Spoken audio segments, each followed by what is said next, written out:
in going back in antiquity, the primitive people of the time seeing advanced beings land and coming out, of course they would view them as gods. Mm-hmm. And also, too, if they had the technology just to appear out of nowhere, which they seem to do according to eyewitnesses, and materialize and dematerialize and things of that nature, it would definitely seem that they were some kind of an angel or God being. Well, that's right. A lot of contactees talk about that too. The extraterrestrials can kind of like just manifest immediately. All of a sudden, they're gone.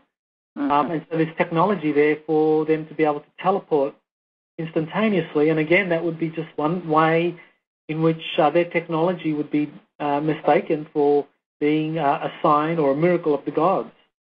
Mm-hmm. And I noticed that on your site here, you've got 2 books out now. You've got the Exopolitics. That's been out for a while. And I guess you have a new book here called Exposing U.S. Government Policies Concerning, the Extraterrestrials. What are the policies right now concerning a UFO? Let's say if this UFO did land on the White House lawn, what do you think the policy would be in that case? Well, in cases like that, they immediately send in specialist teams to kind of like cordon off the area, and then they come up with a cover story, and they would then kind of spread that cover story through the media. So they would, for example, they would put out a story that giant balloon lands on White House, part of X-Files celebration, 50th anniversary.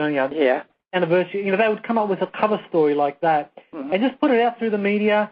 Basically sanitize the area, remove anything of interest, kind of like threaten and intimidate any direct witnesses that they're not to speak of this. And so they've been doing this for decades now, and they're very accomplished at it and very skilled. And we know how they do it because we've had whistleblowers come forward, such as Clifford Stone, who actually was part of those kind of first response teams to a UFO landing or crash. Mm-hmm. Yeah, it seems like, the basic program is to grab the technology and see whatever you can back engineer for the war industry and either dissect the occupants or basically treat them like criminals. Unfortunately, that's been often the case, that it really has been a very draconian way of responding to UFOs or extraterrestrials coming out of UFOs, and that, when these UFOs are kind of retrieved, that any extraterrestrial occupants are really treated quite harshly. I mean, I've come across that again and again. It's very sad to read, but that often is what happens. And people keep asking, they say, well, if they're real, why don't they land? Why don't they give you a piece of technology? And my first answer to that is basically, I don't want a piece of technology, because if I did have a piece of technology, it would disappear in no time, and I would probably end up in jail.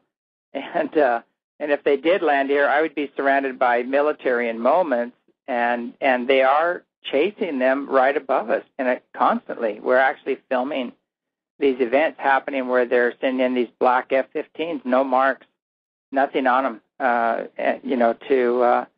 on these events. And we recently filmed, it's quite interesting, we filmed this UFO that came in very low, and it would cut the trees about in half from the angle that we were filming it. So it was below treetop level and cruised along the horizon there right over the conference building, just like the last conference we had. We had another UFO fly right over the top of the conference building with everybody there after an intention experiment. But anyway, we filmed this one as the other one was filmed as well, and as it was going, it was just passing over the house, a jet started vectoring in on it, and you could hear the afterburners, kicking in, trying to catch up with this big golden ship, and or it looked like a giant golden light sphere basically in the sky, and all of a sudden the jet vanished. It totally vanished. We could not hear it anymore. We couldn't see it. There was no light. And so to me, there's only two things that have happened. One, the jet had some kind of a stealth mode that they flipped on that canceled out their sound and shut their lights off or whatever, and were flying stealth. But they were flying right in front of the moon. We would have seen them, you would think we would have seen something, go in front of the moon, but it vanished. It totally disappeared. And then the next day we had 3 F-15s, again, black, very dark black, gray, almost black-colored F-15s flying right over the top of our house and then circling the ranch on the next day. And so, putting that all together, they know they're here. They're chasing them. There's some kind of an interaction going, but you're never hearing about it. You'll probably never hear about that in the mainstream press. And even though we filmed it, it's still not going to be heard of, in the mainstream. Well, we really look forward to watching those films when you come down here to Hawaii to do your presentation for the conference. We're all looking forward to what's been happening up there at Mount Adams, because we know it's a special place. I mean, it's where really the modern UFO era began, and I've been up there myself and seen some amazing things, and you can feel it when you're there. I'm sure. I mean, you better than anyone knows that there's some kind of energy vortex there, maybe more than one, that it just anyone that's sensitive, they can feel it, and it's a special place to be. We really loved it. Just spending a little bit of time there. I think we were there for 4 or 5 days in 2006, and it was a really special experience, and I'll always cherish that. I like that picture that Angelica took of that big pink object that flew over. Oh, you remember that? Yeah, and then it shifted and it phased. It had, one photograph, and it showed in 3 different places or so in one photograph, which was amazing. Right. Seemed to be different levels to it.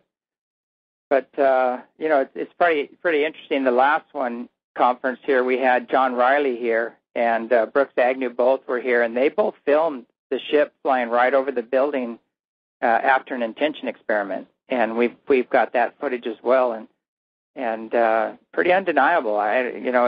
You've got 200 witnesses. You do an intention experiment with these people. We walk outside, the ship flies over. To me, it's a done deal. Contact's been made, Well, interesting that you had the UFO over the conference. I would love to see that film footage.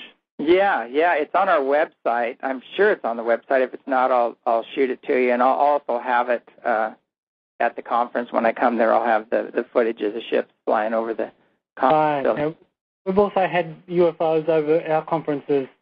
Most years, actually, we've had UFOs kind of like seen nearby or over the conference facility. That's always interesting. I know last time I was there, and I'm not trying to blow my own horn, but the last conference I was there, they told me, and I even went on record, and I told people about 11 o'clock tonight, you'll see him. I think I said 11. I'm not sure. It was either 9 or 11. And I said which direction they would come from. And there was a couple women sitting outside, and they took a couple photographs of them, but they did come in, and a very massive triangle ship, and then one that was all blue. It was just a kind of a translucent blue ship flew right over the hotel where the conference was being held. So I was there. I witnessed that one myself. So definitely they do come to these conferences. Yeah, I think they're attracted to the energy. That's one of the things that I think people maybe don't often appreciate is that the kind of, especially the more evolved extraterrestrial civilizations, whenever people gather together and they're kind of they're linked together because they have common interest in, say, higher consciousness or kind of like trying to channel different energies, that attracts extraterrestrials. Because I think in many ways, they're trying to learn as well. It's not just a matter of, hey, they're here, they've got higher technology, and let's kind of stand in awe of them. But they're here, and they're kind of like, in some ways, in awe of our capacity to be able to be conduits for kind of source energy or higher energy. Uh-huh. And I think it's always nice to have a more balanced approach that, sure, they have this incredible technology and they've got amazing minds, but there's something that we have to offer as well, and that we should never lose sight of that. And that what we have to offer, I think, comes from our ability to be conduits for higher energy, source energy, that we have some really profound abilities that are latent for most of us. But once we switch those on, I think our whole planet will just instantaneously change, and it will be an awesome place to live in. Oh, I agree 100%. I know one thing they're in awe of. They're in awe of us walking this walk down here, and they said, you've your metal's been tested. I mean, they're like it. I don't know how you did that or how you pulled that off in the face of the energies that you had to deal with and things like that. Because a lot of them are extremely sensitive, and they're just in awe of the strength and the courage of some of the people here on Earth that are walking this walk, and they don't really see us as a low level. I mean, there's a lot of them that are in total awe of us and see us as masters taking on one of the greatest challenges in the universe, which is this Earth transition. Exactly right, and I think we do have these amazing abilities that extraterrestrials are in awe of, and I think it does come down to this higher consciousness or source energy that we as a species can open up to that. And maybe you have to kind of sink to the bottom before you can really open up to the highest level. But we have on this planet so many really profound souls that can be conduits for source energy, and we're very thankful that at this conference that's coming up, we're going to have a few people there that are kind of like able to channel high level energies, and one of them is Bratzo. I don't know if you've heard of him, but yes. He really has been touching people. People just look at him. He's like one of these Indian masters that just stands in front of you and does darshan, because that's all he does. He doesn't talk. He just stands and looks at people. But I've literally had dozens and dozens of incredible stories people have shared with me that by just looking at this guy, their life has changed. That an illness has been cured, or some kind of emotional problem is being solved, or financial issue. And it just seems that he is channeling, because that's all he does. He's channeling source energy. And that kind of like helps people awaken to their own connection to source energy. And I think that's our future. Oh, definitely. I know I was doing an interview with Angelica concerning him. And while I was doing the interview and she was talking about him, all of my signals went off. And I have different signals for different masters when they come in, and they all have their own unique presence or feeling. And I got such a powerful signal from actually Jesus, or Yeshua Joseph, that some people call him. And I said, actually, and I'm not a religious person. I'm more of a spiritual person too. And, she said, well, it's she kind of gave me some details on that he does come through him as well as other masters. And it just verified it for me that, he is the real deal, and he's definitely pulling in some energies from a really high level. Yeah, and if anyone, is considering coming, then I would say, definitely book your flight, come out here to the conference and just experience the range of speakers we have, and also just have that experience with Bratzo as well, and just feel that energy. It's quite amazing. Now, can you, I know it's under the Earth Transformational Conference. Is it .com or org? It's earthtransformation.com. Okay. And then you've also, it's also on your other website, the exopolitics.org website. So if people want to sign up for that conference, and your books are there and everything else is there, the DVDs, and I strongly suggest making it to this conference. It's going to be an incredible, and I know the energies, of some of the people coming there. Real quick, we've only got about a minute left. Can you talk a little bit about some of the other guests for your conference that are going to be there? Sure. Well, we've got some, like a few who are alternative healers, and they're going to be talking about how the mind can be focused on a particular idea and heal itself, or heal the body.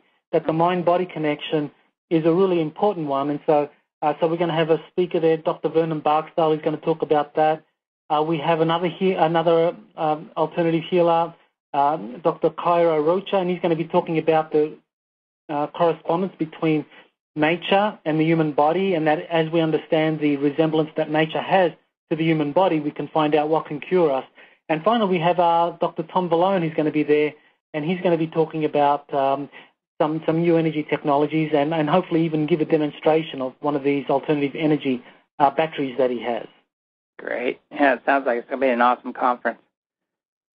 Well, I look forward to it, and I look forward to having you there. And thanks for having me on the show, James. Okay. Well, again, I can't thank you enough for coming on the show. We're out of time, unfortunately. So definitely go to exopolitics.org and check out that, or the earthtransformational.com website, and hopefully we'll see everybody in Hawaii. Aloha. James. All right. All right. This is James Gillen with World Puja